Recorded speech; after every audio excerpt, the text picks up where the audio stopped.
Le ton monte au sein de l'Union européenne sur la question des réfugiés. Mercredi au Sénat italien, le ministre de l'Intérieur Matteo Salvini a répondu à Emmanuel Macron qui avait souligné le cynisme et l'irresponsabilité du gouvernement italien après son refus d'accueillir les migrants à bord de l'Aquarius.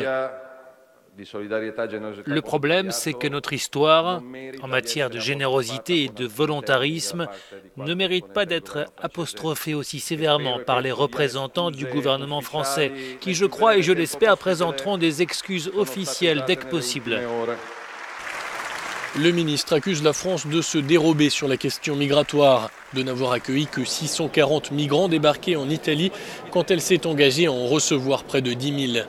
En déplacement en Vendée, le président français a appelé à ne pas céder à l'émotion que certains manipulent, sans nommer la Ligue, le parti d'extrême droite de Matteo Salvini. Fidèle à sa position, Angela Merkel a de nouveau plaidé pour une réponse coordonnée.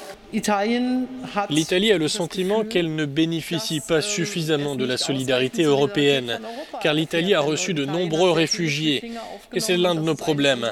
Nous devons répondre aux besoins de chacun dans l'Union européenne.